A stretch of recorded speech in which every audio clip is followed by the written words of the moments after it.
Bonjour Géraldine. Bonjour Lilou, merci de m'accueillir. Avec joie.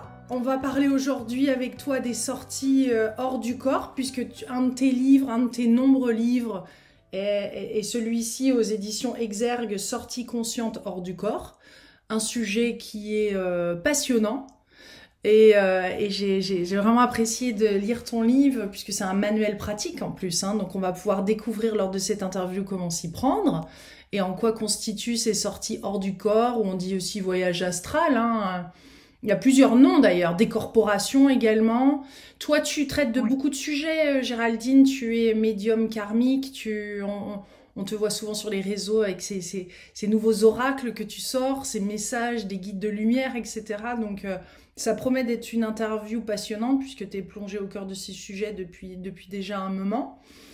Alors, ce sujet des sorties conscientes hors du corps, il semble que c'est quelque chose que tu connais bien depuis longtemps, que toi-même tu en fais.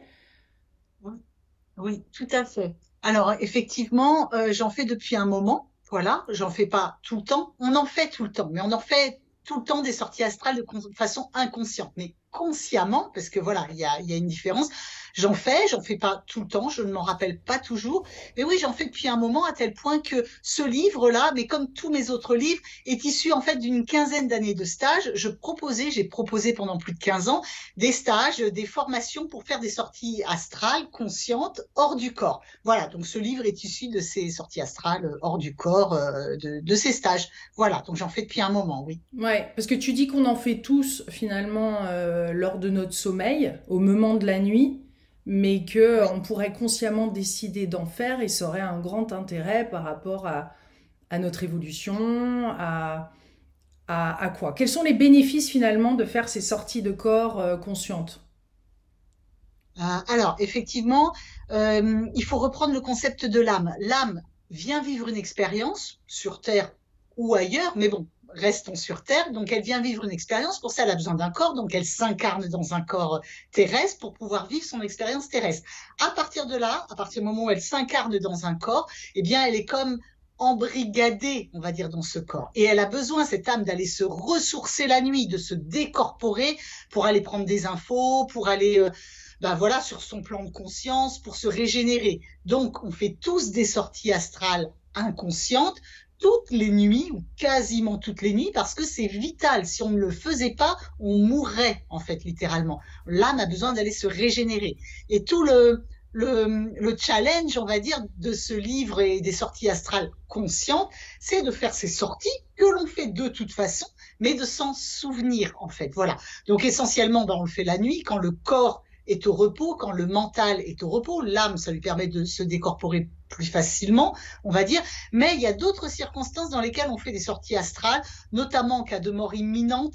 Par Ouais. exemple, hein, il y a plein d'exemples où les personnes qui se font opérer, elles font un arrêt cardiaque sur la table chirurgicale, elles sortent de leur corps, lors d'un accident, lors d'une noyade, etc.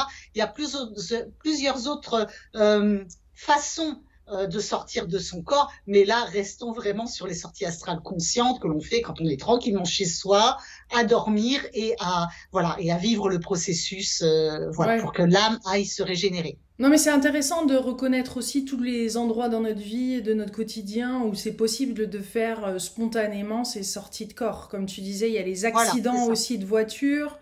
Il y a quoi d'autre? Quelles sont les autres instances où on pourrait vivre ça de manière assez rapide, parfois violente, donc pas consciente en fait, Alors, parce que là, ça oui. va être des expériences complètement différentes de ce que tu proposes là, mais c'est quand même important de le contextualiser quand même, parce qu'on en a peut-être eu Oui, déjà. alors, effectivement, on peut vivre des sorties spontanées, tu as tout à fait raison sur le terme spontané du corps, bah, lors d'accidents de voiture, par exemple, de noyades, d'opérations chirurgicales, et puis le cœur lâche pendant quelques minutes, mais également en cas d'absorption, par exemple, de forts psychotropes. C'est ça? Voilà, les personnes qui peuvent se droguer, etc., peuvent faire des sorties conscientes hors du corps. Voilà, ça peut être aussi dans ce contexte-là. Ouais. Voilà. Ouais, donc ça peut s'induire quand même.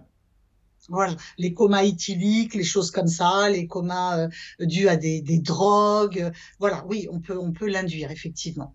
D'accord. Pas Et alors, forcément bénéfique de le faire dans ce contexte-là, mais voilà, ça peut arriver, ouais.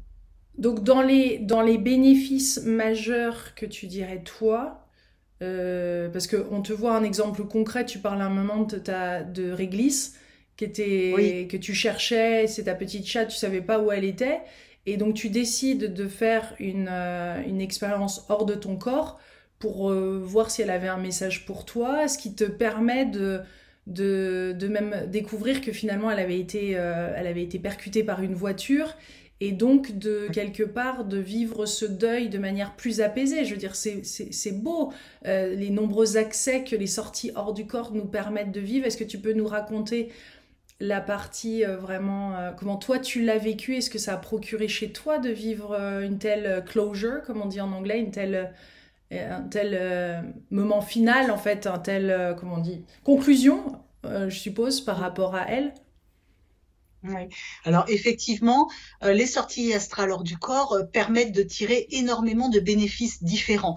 Je relate effectivement, comme tu dis dans le livre, cet épisode avec ma petite chatte réglisse qui revenait, qui sortait, qui rentrait, mais qui revenait toujours à la maison. Et puis un jour, elle n'est pas revenue. Donc moi, qui suis pourtant médium, qui sent les choses, qui sait les choses, comme j'étais impliquée émotionnellement, eh bien j'ai ressenti qu'elle était loin. Et je me suis dit, elle s'est perdue. Donc mentalement, pendant plusieurs jours, je lui retraçais le chemin, je me connectais à elle, je lui disais, regarde, reviens, le chemin c'est par là, la maison, je lui montrais tout ça. Et puis le quatrième jour, à peu près, je crois, ou le troisième jour, j'ai carrément fait une décorporation consciente la nuit pour aller la chercher, la récupérer. Et effectivement, je l'ai trouvée. Elle avait les yeux un peu hagards, elle avait le poil tout sali, mais elle m'a reconnue, elle s'est laissée caresser. Et je lui ai dit, Réglisse, reviens, tu vois, je viens te chercher, reviens à la maison, tout ça. Et effectivement, le lendemain matin, elle est revenue, on a sonné à ma porte, on me l'a ramenée, elle s'était fait écraser depuis 4-5 jours. Voilà. Donc en fait, après coup, justement, je la sentais se frotter à moi, je l'entendais miauler. Et là, je lui ai dit, je suis désolée, Réglisse, je me suis trompée. Je l'ai fait repasser parce que j'avais pas le droit de la laisser coincée, voilà, dans notre conscience, enfin, dans notre plan de conscience. Mais tout ça pour dire que la médiumnité est fluctuante parce que ce serait le voisin qui m'aurait dit, mon chat a disparu, où il est. J'aurais tout de suite su, je la sentais loin. J'aurais tout de suite su qu'elle était loin parce que plus sur le même plan de conscience, qu'elle était morte. Mais là, comme j'étais impliquée émotionnellement, j'ai préféré penser, je la sentais loin, je me suis dit, elle s'est perdue dans la campagne. Ben non, elle était loin parce qu'elle était passée sur un autre plan de conscience. Donc, ça m'a permis effectivement, comme tu dis, de faire le deuil parce que je suis allée la voir, j'ai vu où elle était, je l'ai caressée, j'ai compris, donc après coup, bah, qu'elle était plus sur le même plan de conscience. Donc, ça m'a permis de faire ce deuil-là. Mais c'est vrai que les sorties astrales hors du corps, ça peut être aussi un bon bénéfice pour aller voir, on va se ressourcer auprès de nos guides de lumière, on va prendre des infos, on va voir des personnes décédées, toutes les personnes qui font des fois des rêves et qui s'en souviennent le matin, où j'ai vu par exemple mon père, il est venu me serrer dans les bras, tout ça, mais c'est pas juste un rêve, c'est qu'on s'est décorporé, on a été sur le plan de conscience voir nos personnes décédées, on s'est serré dans les bras, etc.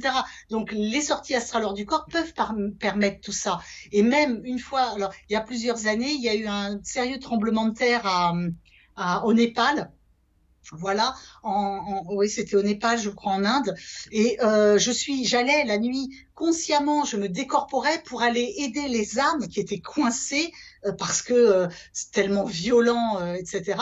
J'allais les aider à partir, en fait. Voilà, donc les sorties astrales peuvent servir aussi à tout ça, pas juste. Il faut pas faire une sortie astrale par curiosité, mais c'est parce que ça nous fait évoluer, ça nous apporte des choses. Voilà, où on aide les autres grâce à cela. Oui, Voilà. donc c'est pas forcément un déplacement vers le haut, on va dire, ou sur des plans plus élevés. Ça peut être aussi de manière horizontale sur un lieu, aller voir des proches, décédés ou pas, aller se renseigner, obtenir une info, donner du sens à quelque chose ou le vivre, recevoir, peut-être même un don, recevoir une guidance de nos guides, tout ça.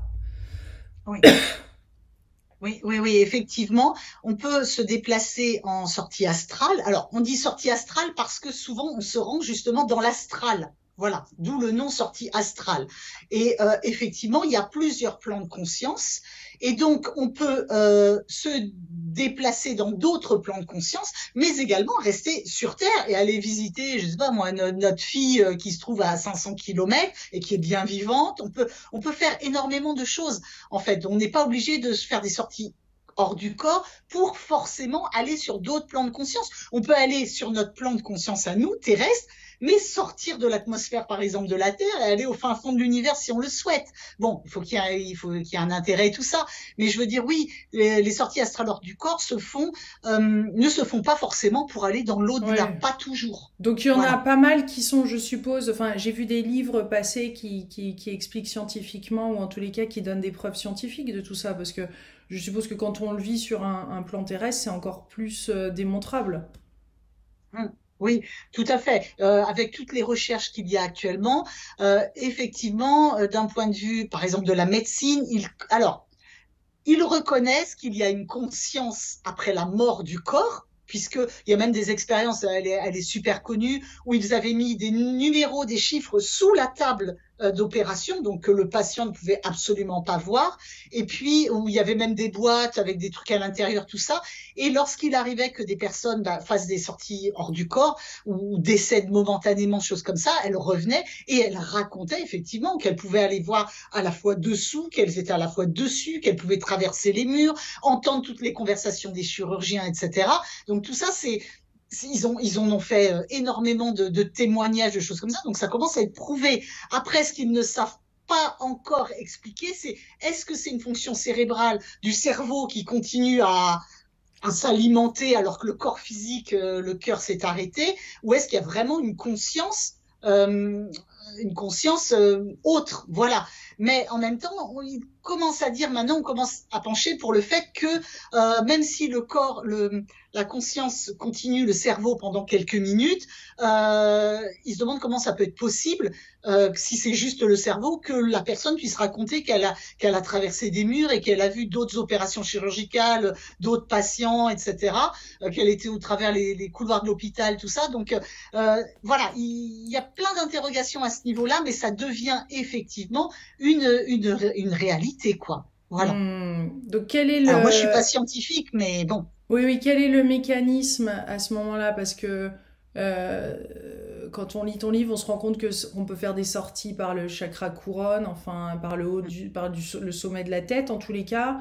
D'autres, le corps littéralement entièrement se dégage et sort de notre propre corps en position comme ça. Enfin, quel est le processus en tout cas, qu'est-ce qui se passe au moment de cette décorporation?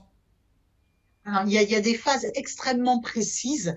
Quand on est, par exemple, allongé sur son lit et qu'on va faire une sortie consciente hors du corps, déjà, le corps se met en mode alpha. Le cerveau se met en mode alpha, donc on a une baisse de tension, etc. Voilà. Et c'est lorsqu'on est dans la phase entre l'endormissement où on bascule et puis là, souvent, on bascule et puis après on fait ses sorties, on s'en souvient pas. Mais lorsqu'on s'en souvient, c'est qu'au moment de la phase où on bascule dans l'endormissement, le corps s'endort, mais la conscience, l'âme, reste éveillée. Et c'est à partir de là où on peut mettre en place le processus. Alors, qu'est-ce qui se passe? Le corps commence à devenir en admettant ça se passe même quand on s'en rend pas compte. Voilà. Mais quand on s'en rend compte, ça peut faire peur parce que le corps tombe dans l'endormissement, le corps devient très froid, mais on devient glacé, mais de l'intérieur, vraiment comme si le corps était mort. D'ailleurs, on ne peut plus bouger, on est complètement tétanisé, etc. Le corps se rigidifie, enfin devient très froid intérieurement, on se sent glacé et on ne peut plus bouger du tout. Le corps commence à vibrer. À vibrer, c'est que l'âme se prépare à sortir du corps. Voilà, on peut entendre, il y a beaucoup de témoignages on entend des clochettes, des cloches, des sons, des déchirements, des choses comme ça, et tout d'un coup, c'est comme s'il y avait un grand crac et l'âme sort. Alors, elle peut sortir effectivement par le sommet de la tête, ou ça peut arriver également qu'on s'assoit. Il est possible également qu'on ne se souvienne pas de ce processus où le corps se rigidifie, où on sent la vibration du corps, voilà, qu'il y a quelque chose qui va, comme du chewing-gum, la claque qu'on tire et qui s'enlève. Voilà.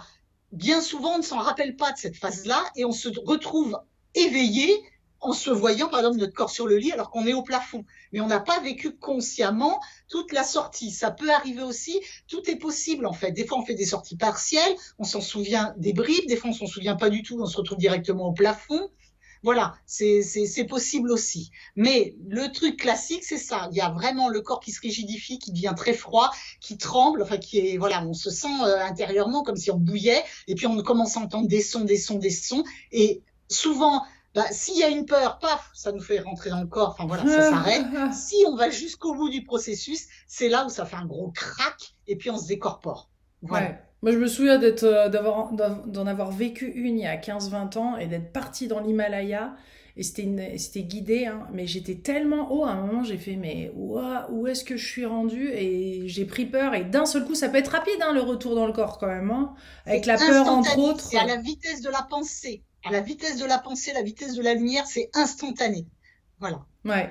C'est Et pour donc, ça qu'il faut faire ces sorties astrales quand on est au calme. Si vous avez, par exemple, votre conjoint dans le lit qui arrête pas de bouger, vous pourrez pas faire une sortie astrale consciente, par exemple. Voilà. et on Dès s'en qu'on souvient entend un forcément bruit, si elle est consciente alors. pardon? Si elle est consciente, on s'en souvient forcément. Voilà, on s'en souvient pas forcément. Elle peut être consciente de façon partielle. Encore une fois, on se souvient pas du processus et tout d'un coup, comme tu dis, voilà, on se retrouve dans l'Himalaya ou truc et puis on s'aperçoit qu'on est en sortie astrale en fait, mais on n'a pas vécu le moment où on s'est décorporé de notre lit, enfin de notre corps qui est sur le lit, etc. Donc Voilà. c'est un manuel pratique là que tu nous proposes ici. Donc il y a certaines étapes, comme tu dis, d'être au calme, d'avoir une intention peut-être aussi, ou de parler à ces guides de lumière. À un moment, tu nous dis, c'est important aussi de se protéger, de se préparer, d'avoir un dialogue aussi avec des êtres qui nous accompagnent dans notre quotidien, mais là particulièrement pour cette pratique-là. Oui, alors effectivement, ce qui accompagne cette pratique-là, souvent, c'est que les gens ont peur. Des peurs qui sont pas forcément légitimes, mais qui sont normales finalement. Notamment, et si je sors de mon corps, est-ce qu'il n'y a pas quelqu'un qui va prendre ma place et qu'après je pourrai plus re-rentrer? Et si je vais trop loin, est-ce que ça va se casser et que je vais jamais retrouver mon corps et re-rentrer? Enfin voilà, donc il y a déjà, il faut savoir qu'il y a la cordelette d'argent, voilà, qui s'appelle comme ça, qui s'étire à l'infini, c'est comme un cordon ombilical et qui ne peut jamais, jamais, jamais, jamais se rompre. Où qu'on aille, sur quelque plan qu'on soit, cette cordelette d'argent qui nous relie à notre corps physique ne peut jamais se rompre. Elle se rompt uniquement à l'heure effective de la mort qui est prévue. Donc, si c'est pas votre heure, elle ne pourra pas se rompre. Voilà. Donc déjà, ça peut rassurer. Donc forcément, vous retrouvez le chemin de chez vous, c'est-à-dire votre corps, obligatoirement. Et puis effectivement, il y a des peurs de et si quelqu'un d'autre prend ma place.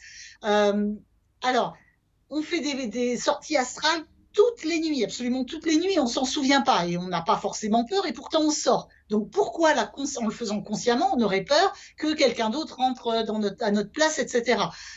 Jusqu'à présent, vous vous réveillez bien tous les matins, toutes les personnes font des sorties astrales et ça se passe bien. Donc il n'y a pas de peur à poser là-dessus. Mais par contre, voilà, le mental, l'ego, dans le sens des peurs égotiques, etc., peuvent jouer un rôle si vraiment vous avez peur. Parce que ça peut être quand même un peu, on entend des bruits, on sent que ça craque quand on se décorpore, etc. S'il y a des peurs qui sont posées, c'est sûr que ça va vous freiner pour faire une sortie astrale consciente.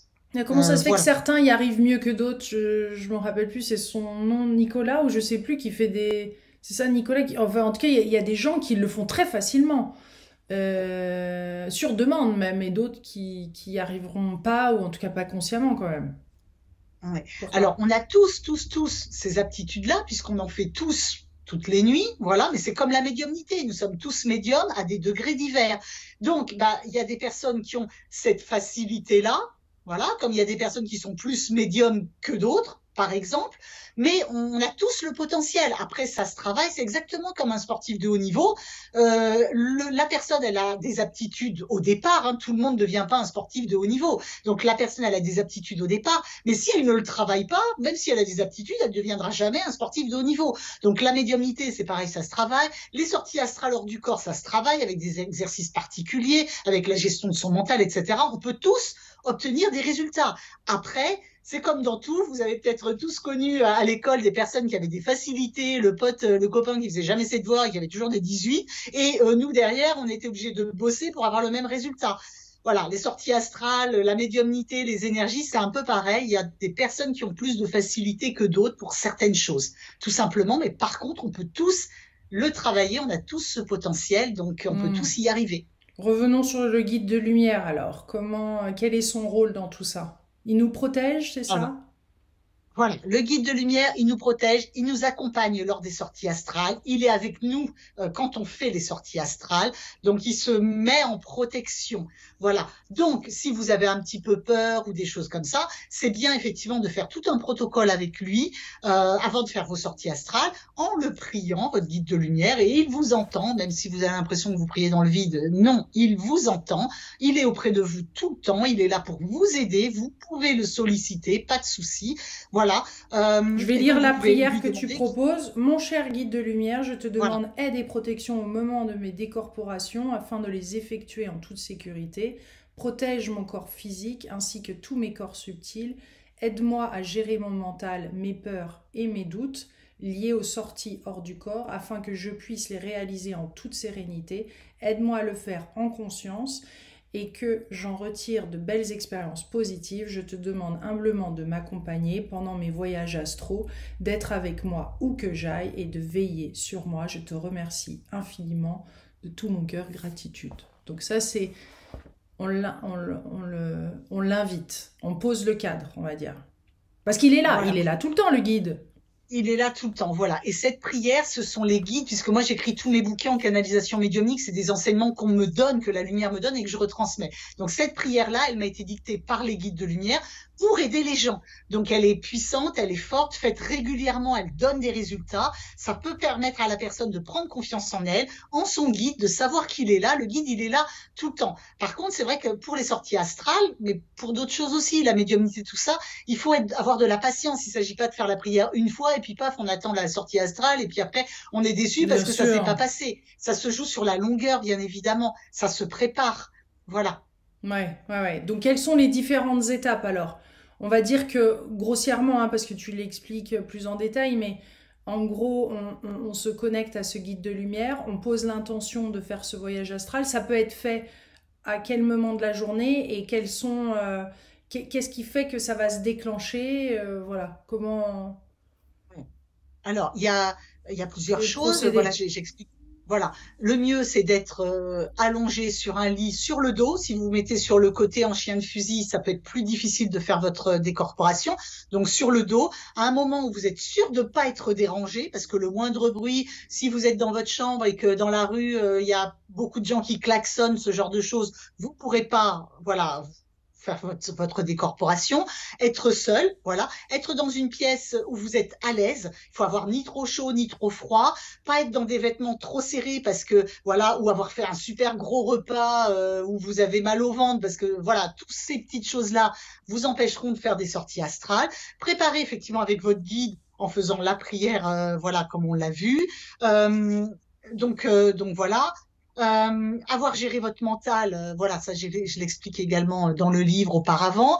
Vous pouvez également vous conditionner en disant tous les soirs, ça y est, ce soir, je fais une sortie astrale en conscience. Et ça, vous pouvez vous conditionner. Il va peut-être falloir un mois, 2 mois, 3 mois. Voilà, d'induire ça, Hmm. voilà, avant de vous endormir. Ça peut être une méthode supplémentaire en plus du guide de lumière, en plus de tout ce qu'on a vu. Faut tenter de faire des sorties astrales. Vous pouvez par exemple le faire l'après-midi Mhm. parce que vous n'êtes pas trop fatigué. Si vous vous couchez le soir après une journée de boulot comme ça, les gosses, tout ça, vous êtes super fatigué, bah, vous allez vous endormir direct, vous n'allez pas faire de sortie consciente. Voilà. Vous ferez inconsciemment, mais pas consciemment. Donc, c'est le faire, vous allonger quand vous êtes quand même encore en forme, que vous savez que vous pouvez vous endormir et que vous n'êtes pas éreinté de fatigue non plus. Voilà. Hmm. Et là, une fois qu'on l'a vécu, et pour revenir, comment ça se passe quand on revient consciemment? Parce que c'est une chose de partir, mais de revenir. Alors, de revenir, c'est simple. Quand vous avez envie de revenir, il suffit de penser. Vous êtes en décorporation, vous voyez des choses, c'est conscient. Et vous pensez à votre corps, paf, vous y êtes, obligatoirement. Voilà, ou le moindre bruit que vous pouvez entendre, tac, ça vous ramène dans le corps, obligatoirement.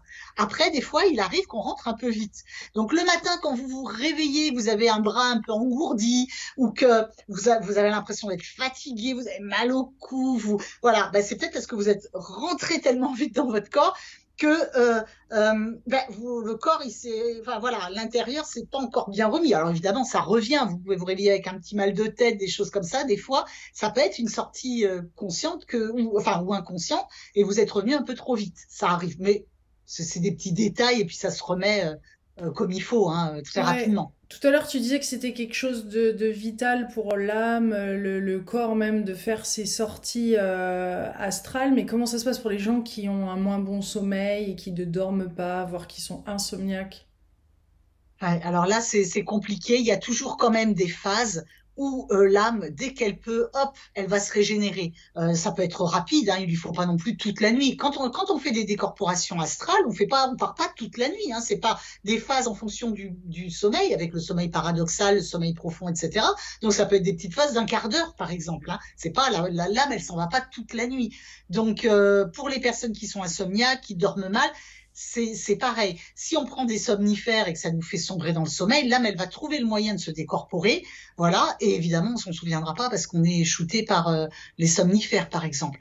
Mais à un moment ou un autre, obligatoirement, l'âme va se régénérer dès qu'elle peut, en Parce fait. qu'on est Voilà. d'accord que dans la journée, il y a possibilité plein de fois de se régénérer, de se sentir connecté à son âme et de sentir Ouais.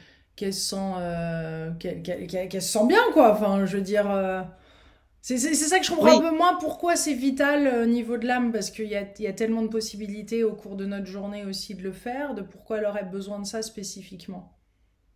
Parce que, en fait, au cours de notre journée, quand on se sent bien, qu'on est connecté à notre âme, ça veut dire que notre personnalité terrestre est cadrée avec nos missions de vie et d'âme, est cadrée avec ce que notre âme est revenue vivre. Donc, bah, il y a un contentement de l'âme parce qu'on est bien sur nos rails de vie, voilà. Et il y a un contentement de la personnalité terrestre. On a une bonne connexion, on écoute bien ce que notre âme veut pour notre incarnation et tout.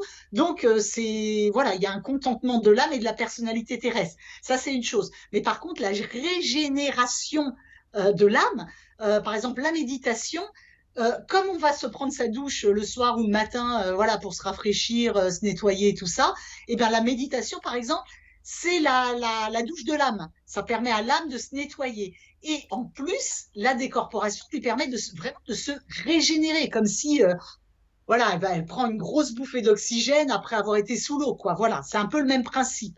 Alors que dans la journée, quand on se sent en plénitude, en joie, connecté à son âme, c'est qu'on est cadré sur ce que notre âme veut par rapport à notre incarnation.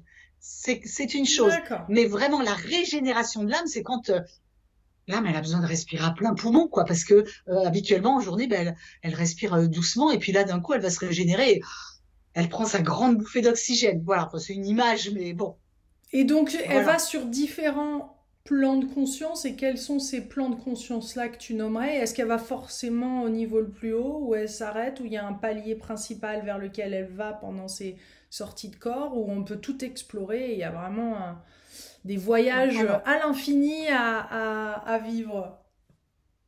en fait, on va euh, là où l'âme va, là où elle vibre. C'est-à-dire que rien n'est interdit, mais s'il y a des plans vraiment très très hauts qu'on soupçonne même pas, avec lesquels on ne vibre pas, elle va même pas les calculer, donc elle va pas y aller. Voilà. S'il y a des plans très très bas du dark, voilà, De bas du bas astral? astral, des choses comme ça, voilà, du bas astral, avec lesquels elle ne vibre pas parce qu'elle a dépassé de ça depuis longtemps, parce qu'elle n'a pas envie de s'entacher, etc. Elle pourrait y aller, mais elle n'en a pas envie, ça vibre pas avec elle, donc elle va pas y aller non plus. L'âme, on va vers le plan de conscience qui nous correspond. On peut aller visiter des personnes décédées que l'on connaît parce que ça vibre pour nous, parce qu'on veut des nouvelles, parce qu'on se serre dans les bras, il y a de l'émotion, etc. On peut aller voir nos guides de lumière, ou plus exactement, souvent ce sont les guides de lumière qui viennent à notre rencontre parce qu'ils sont souvent sur des plans élevés, et si on n'est pas suffisamment élevé, on peut pas, comme on va sur les plans avec lesquels on vibre. Voilà, les guides de lumière, par contre, eux, ils savent tout, ils ont une omnipotence, on va dire, donc ils viennent à nous.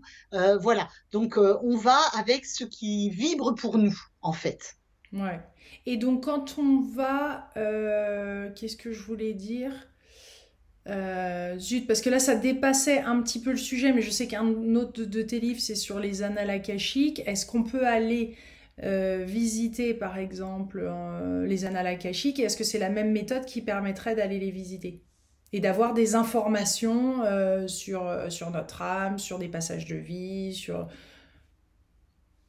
Oui, alors effectivement, l'âme, quand elle fait des décorporations, quand on se décorpore la nuit, consciemment ou inconsciemment, mais on peut, sous certaines conditions, effectivement, aller piocher des infos. Quand on ramène des rêves prémonitoires, par exemple, ben, c'est qu'on est allé sur des plans de conscience, notamment les annales akashiques, on a ramené, on est allé voir des infos et on les a ramenés sur des choses qui vont se passer. Donc oui, les annales akashiques, bon alors mon livre sur les annales akashiques, effectivement, j'explique d'autres méthodes. C'est des méthodes complètement différentes avec vraiment une grille pour poser les questions, etc., avec des sous-grilles pour vraiment aller de façon pointue sur des questions concrètes. Dans ma relation avec Bidule, pourquoi je vis ça, qu'est-ce que ça m'apporte, qu'est-ce que ça lui apporte, qu'est-ce qu'il y a à travailler, etc. Donc là, sur les annales akashiques, on va vraiment sur des chemins de vie, des choses importantes avec des questionnements précis. Ça, ce Mais livre, je le précise, donc mais ce livre s'appelle Comment accéder à nos annales akashiques, hein, c'est ça. voilà, Aux c'est éditions comment accéder à Exergue. vos annales akashiques. Hmm, d'accord. Voilà, comment accéder à vos annales akashiques. Donc, j'explique des méthodes pour y aller, puisque là, par contre, contrairement aux sorties astrales où on s'allonge sur un lit et puis on s'endort et tout ça, dans les annales akashiques, on y va consciemment. On a sa feuille, son papier, on va écrire nos réponses, on a préparé nos questions, on se met en condition de méditation, etc. On gère le mental. Enfin, voilà, il y a tout un processus et on va dans ces annales, mais on y va consciemment, enfin, en journée. Voilà, mais la résultante, on va dire, est un peu la même, puisque avec les sorties hors du corps, on peut aller la nuit se décorporer et aller chercher des infos qu'on ramène. Donc voilà. Oui, quand c'est pas fait consciemment, il y a quand même une intelligence de l'âme qui va là où elle doit aller et fait ce qu'elle a à faire. Est-ce qu'on a vraiment besoin de l'induire ou finalement, de toute façon, elle ira vivre ce qu'elle a à vivre et on peut lui faire confiance et tout est ok si on s'intéresse pas forcément à ce sujet aussi. Oui, tout est OK si on s'intéresse pas forcément à ce sujet. C'est clair, l'âme, de toute façon, qu'on fasse ses sorties conscientes ou inconscientes, l'âme, elle fait son job et elle y va. Elle va se régénérer, etc. Le but, en fait, de le faire consciemment, c'est d'évoluer consciemment, de travailler consciemment avec son âme, d'avancer sur des sujets qui peuvent nous nourrir spirituellement. Voilà. Alors que quand on le fait inconsciemment, bon bah l'âme elle fait ce qu'elle a à faire, mais on n'est pas forcément nourri consciemment et on n'avance pas forcément consciemment dans sa vie avec sa personnalité terrestre en fait. Voilà. Hmm. Non, mais c'est un sujet qui est passionnant et qui mérite en effet d'être testé parce qu'on parle aussi de rêve lucide. Là, Oui. c'est encore une autre distinction quand même. Alors, les rêves lucides, j'en parle également dans le livre, La sortie consciente hors du corps, parce que ça peut être une des méthodes. Quand on fait des rêves lucides, c'est-à-dire que le rêve lucide, c'est-à-dire qu'on rêve, et puis à un moment, dans le rêve, on s'aperçoit qu'on est en train de rêver. C'est Donc, à ça. partir du moment où on s'aperçoit qu'on est en train de rêver, on peut modifier son rêve à foison. On peut décider d'aller ici ou là. Si on est en mauvaise posture dans le rêve, on peut décider de s'en sortir, de faire apparaître, j'ai n'importe quoi, une épée magique contre un dragon, enfin, peu importe. Mais bref, les rêves lucides, c'est quand on prend le contrôle de son rêve sciemment et qu'on en fait ce qu'on veut. Et à partir de là, ceux qui ont l'habitude de faire des rêves lucides ou qui s'entraînent aux rêves lucides peuvent basculer sur les sorties astrales, parce que du coup, on dirige là où on va, on dirige ce qu'on veut faire ou non, et donc voilà. Et j'ajouterais même que quand on rêve, alors ça, c'est pas des rêves lucides, mais quand on rêve, ça nous est tous arrivé, qu'on rêve qu'on vole, par exemple. Voilà, ou qu'on rêve que tout d'un coup, on se réveille d'ailleurs en sursaut parce qu'on et puis oh, on sursaute dans le lit. Enfin, mais en fait, c'est parce qu'on chute, c'est parce que l'âme rentre dans le corps. Et quand on rêve qu'on vole, c'est parce qu'on est en décorporation. Voilà. Et que le cerveau s'arrange en pensant qu'on rêve avec un parachute ou avec je sais pas quoi, mais on est en décorporation, en fait. C'est des rêves de décorporation, ça. Moi, souvent, quand je fais Voilà. ça dans le lit, c'est vraiment que j'ai l'impression de tomber d'un Oui, escalier ou tomber d'une échelle ou c'est de ça. chuter. Et d'un seul coup, ah, c'est tellement rapide que c'est vrai qu'on a la sensation de chute physiquement, hein. C'est ça. C'est ça. Ben, c'est quand l'âme rentre très vite dans le corps. Voilà. Est-ce que par hasard, parce que je pense pas que c'est mentionné dans le livre, c'est quelque chose que tu proposes en audio par exemple, où on peut aller sur ton site et faire un audio qui accompagnerait, enfin tu vois, en auditif, Alors, un voyage hors oui. du corps. Non, alors ça, je ne le propose pas en audio, comme je te le disais. D'ailleurs, tous mes livres, ce livre-là, comme les autres, sont issus d'une quinzaine d'années de stage en présentiel que j'ai fait. Hein. Donc, je sais que ça fonctionne, ces méthodes, puisque j'ai eu énormément de bons résultats. J'ai formé des centaines de personnes hein, en 15 ans. Voilà, donc je sais que ça fonctionne. Et comme j'ai arrêté pour l'instant les stages, les formations, que je vais reprendre, là d'ailleurs, je pense, parce qu'on me les demande, donc du coup, je me suis dit, les gens ne peuvent plus venir à moi, donc je vais aller vers les gens. Et donc j'ai donné toutes ces informations, ces enseignements reçus de la lumière, pour que les gens puissent, pour aider les gens, pour qu'ils avancent. Voilà. Donc ces livres-là fonctionnent, sont issus de stages en présentiel que j'ai fait, mais actuellement, non, il n'y a pas en plus des audios sur mon site. Ça serait Voilà. bien, Les seules formations, pardon? ça serait bien.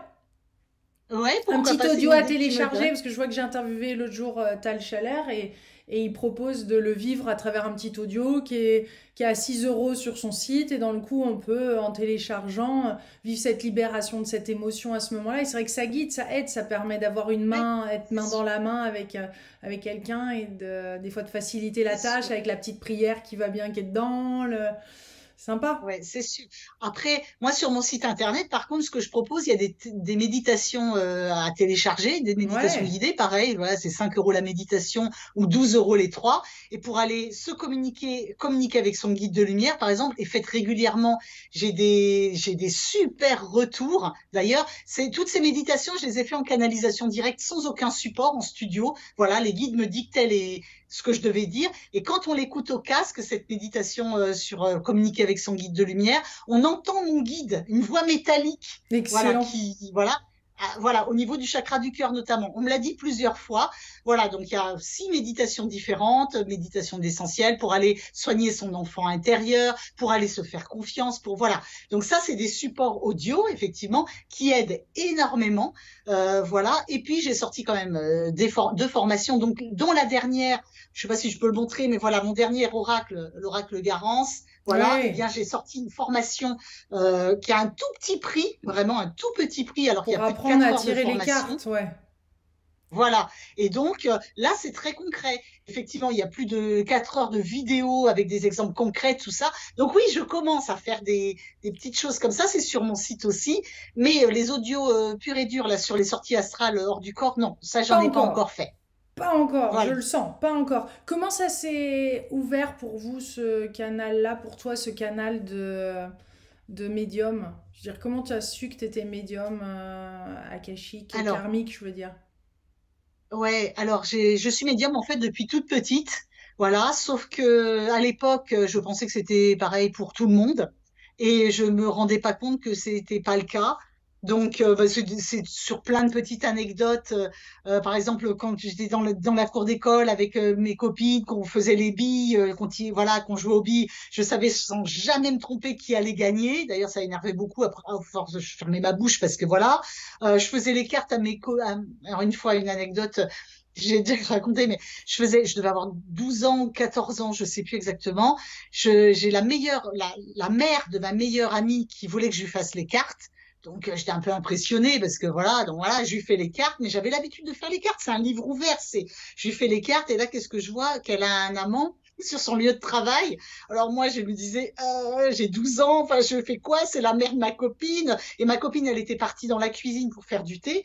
Donc, je commence à dire à la maman, je vois un homme, il s'intéresse à vous, au travail, il vous lui plaisez. Enfin, je ne savais pas trop comment amener le truc. Oh, elle a changé de tête.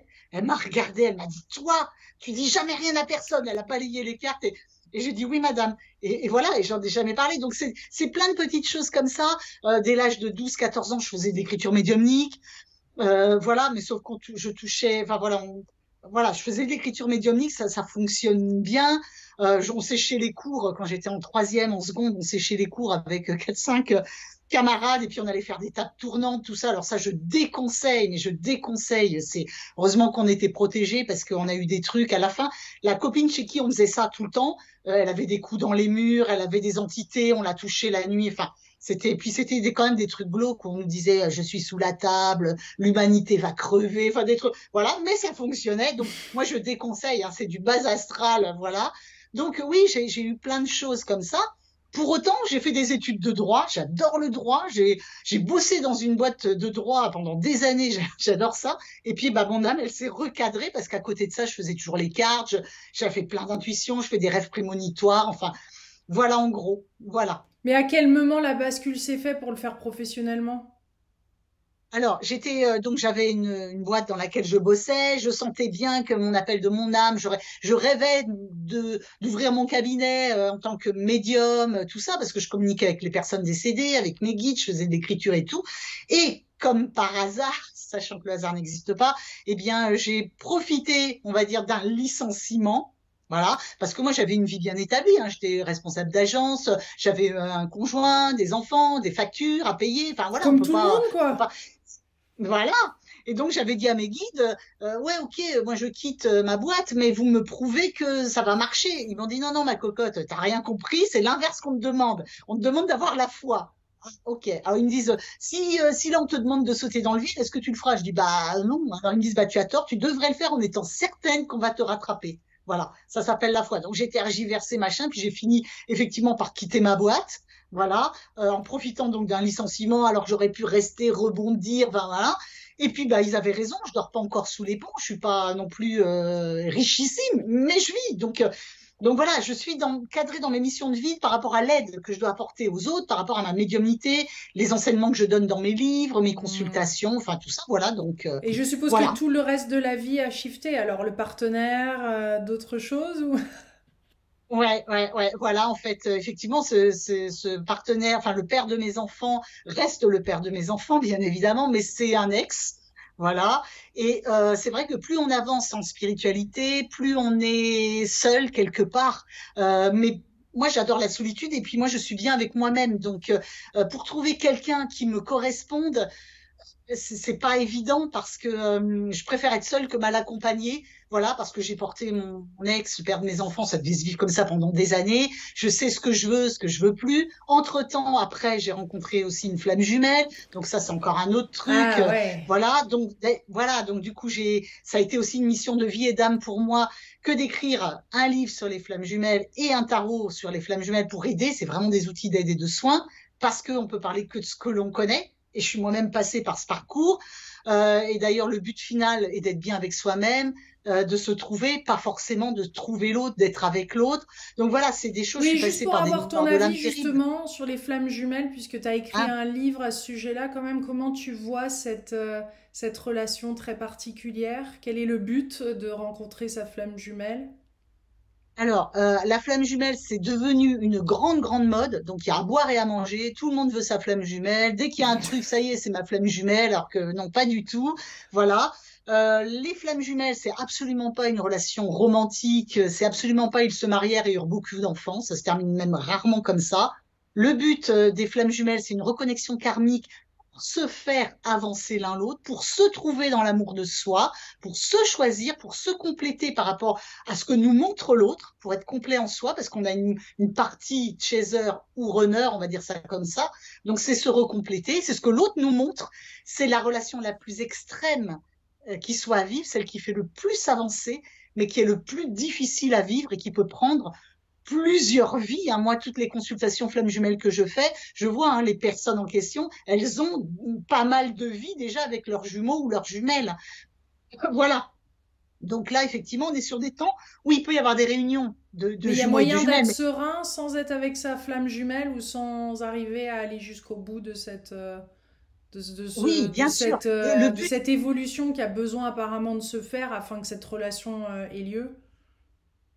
oui, il y a moyen d'être serein puisque il y a tout un parcours. Alors, il y a voilà, il y a la reconnexion, il y a les blessures égotiques, il y a la nuit noire de l'âme. Ensuite, il y a la complétude qui arrive, il y a la réconciliation, la réunion, la fusion, etc.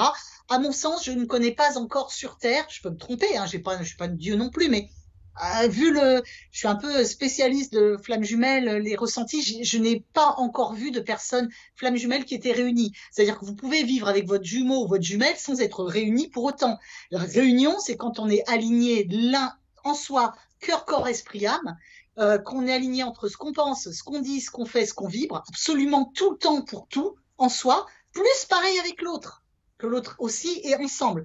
Donc ça veut dire qu'on ne forme qu'un seul corps, qu'un seul esprit, qu'un seul cœur, qu'il n'y ait plus aucun ego, plus rien. Donc c'est quand même balèze. Donc la réunion, on la vibre pas encore sur Terre. Voilà. Par contre, les flammes jumelles sont là pour aider au changement vibratoire aussi. Mais attention à ne pas confondre avec certains vivent des relations toxiques. C'est pas une relation flamme jumelle. C'est Donc ça. ça, j'explique tout ça dans mon livre Il d'ailleurs. Mais s'appelle bon, comment celui-là? il s'appelle Vivre enfin sereinement votre relation de flamme jumelle. Il y a même des exercices pour savoir si vous êtes flamme jumelle ou pas, si vous répondez. Parce qu'il y a des critères, enfin, il y a des pourcentages, il y a des. Voilà, alors on peut échapper parce que c'est pas immuable, mais. Enfin voilà, il y a quand même il y a des vibrations, il y a une vibration particulière. Mais en tout cas, c'est pour se faire avancer. On peut être serein, pour répondre à ta question, parce que du coup, je suis partie tac, tac, tac. On peut être serein quand on arrive en complétude et qu'on s'est complété. À la limite, on n'a plus besoin de l'autre. On est bien en soi, on est dans la gratitude de l'autre, de tout ce qui nous a fait vivre, parce que c'est ce qui nous a permis de nous trouver, de nous aimer, de nous choisir, parce que clairement, à la base, c'est qu'on ne s'aime pas ni l'un ni l'autre pour différentes raisons. Voilà, notamment, c'est un peu réducteur de dire ça, mais voilà, pour résumer. Et puis, quand on arrive en complétude, on n'a plus besoin de l'autre. L'autre, en fait, on s'est tellement bien reconstitué que s'il revient, c'est juste la cerise sur le gâteau, le petit plus. Mais c'est pas pour combler un manque ou c'est pas quelqu'un, c'est pas un pansement, c'est juste parce qu'on est déjà tellement bien que l'autre, il vient en surplus pour la petite cerise sur le gâteau. Voilà. Bon, tout un programme. Et les autres livres que tu as écrits, c'était à quel sujet, puisqu'on est dans tous ces sujets qui se complètent les uns les Oui. autres, on va dire? Alors, j'ai écrit également un livre qui s'appelle Pratique médiumnique, où là, il y a énormément d'exercices pratiques, voilà, pour développer votre médiumnité. J'explique comment faire de l'écriture médiumnique. Il y a une différence entre écriture médiumnique et écriture automatique. L'écriture automatique, ça ne se fait plus du tout, quasiment. Ça attire souvent des entités, etc. J'explique comment faire de l'écriture médiumnique, comment se protéger, comment protéger ses lieux, comment protéger ses proches. Il faut pas faire n'importe quoi. Voilà, il y a plein d'exercices pour développer votre médiumnité, développer vos intuitions, vous rapprocher de vos guides. Il y a des exercices dedans pour communiquer avec son guide, le ressentir physiquement, faire de l'écriture avec lui, etc. Et à la fin, il y a un chapitre avec 11 prières spirituelles extrêmement puissantes qui m'ont été dictées par les guides, toujours pareil, pour se préserver, se protéger, se purifier. Enfin voilà. Et d'ailleurs, je suis bavarde, mon Dieu. Tu me C'est laisses fait pour parler. ça une interview, hein? C'est fait pour ça. Oui, je disais parce que ça me fait penser que ces prières-là, elles plaisent tellement aux gens. On en a demandé d'autres. Et j'ai bientôt un livre qui sort en novembre, 2 prières qui m'ont été dictées avec des thèmes différents de soins. Et je raconte un peu comment la prière m'a sauvée, m'a aidée, dans quelles circonstances. Et je donne, je ne sais plus combien de dizaines de prières très puissantes, comme dans le livre Pratique médiumnique. Voilà. Je l'avais senti sur ton Instagram, parce que t'es active et tu crées tous ces livres, ces cartes, etc. C'est beaucoup. Ton quotidien, il doit être très occupé, non? Et comment ces idées viennent? Alors, mon quotidien est très occupé, effectivement, parce que je suis toute seule à gérer et mon Instagram et mon site internet et mes trucs et mes machins. Donc, quand on sait que souvent il faut un staff, entre guillemets, autour de soi, parce que sinon c'est très énergivore, hein, voilà, les réseaux, etc. Mais je pense que d'ailleurs je vais lever le pied incessamment sous peu. Pour l'instant, j'ai été poussée par mes guides à écrire, à faire tous les oracles, tout ça pour donner un maximum de billes aux autres, aux gens, pour qu'ils puissent avancer. Voilà. Donc j'ai beaucoup condensé, beaucoup écrit en peu de temps, en quelques années. Et honnêtement, moi, je suis une acharnée de boulot. Hein. Voilà, j'ai du mal à m'arrêter. Je fais tout en canalisation. J'ai tout qui me vient. Si je m'écoutais, je serais encore sur 3 autres bouquins. Là, j'ai dit peut-être que j'allais arrêter d'écrire. Voilà, je sais pas. Mais ouais, quand j'écris, je peux faire que ça. Donc quand j'écris, ça me prend des mois. Je bosse jour et nuit. J'ai plus de week-end. À peine si je mange. Je peux pas partir en vacances. Je peux pas répondre à des copines machin pour aller faire ci Ah ou oui. ça. C'est pas possible pour moi. Je suis faite comme ça, j'écris. Voilà.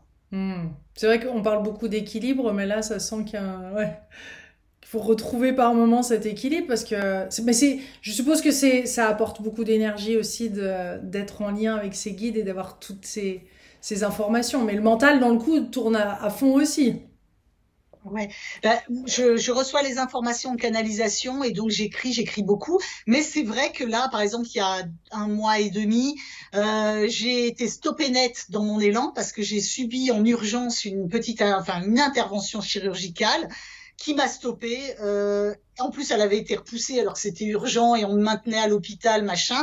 Et là, j'ai eu le temps de cogiter avec mes guides et je me dis bon, il faut que je lâche des choses du passé, des injustices, voilà, moi aussi, hein, je travaille comme tout le monde. Donc, ça m'a fait comprendre des choses et je me suis dit, il faut que je vive différemment, il faut que je pose les choses différemment et je vais peut-être effectivement revoir pour m'organiser plus de temps. Mais en même temps, pour moi, le travail, ça me nourrit. C'est-à-dire que j'adore tellement ce que je fais. J'ai cette chance d'être en communion, en communication avec les guides de lumière. Je fais de la méditation, j'ai besoin de nature. Voilà, j'écris, je fais beaucoup de choses. C'est vrai que je suis beaucoup sur ordi, sur les réseaux. Et je vais revoir ma copie à ce niveau-là. Euh, voilà, j'ai des garde-fous qui me disent que là, il faut que je fasse Hmm. différemment, ou là, voilà. Là, je suis en train de boucler ce que je dois boucler, et puis avec donc ce livre qui va encore sortir, un petit oracle, et après, j'écris plus rien, donc peut-être que ce sera ma mission de vie ou d'âme à ce niveau-là sera finie. Je sais pas, Hmm. je vais voir. Une étape après l'autre.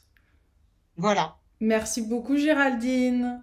Sortie Merci à toi de consciente m'avoir hors du reçu. corps et ainsi que tous les autres livres qu'on a mentionnés, parce qu'il y en avait quelques-uns. Et ben à très bientôt. Alors, merci beaucoup pour cette interview. Merci. Et merci de partager, chers co-créateurs. Je vous embrasse très fort et je vous dis à bientôt. Gros bisous.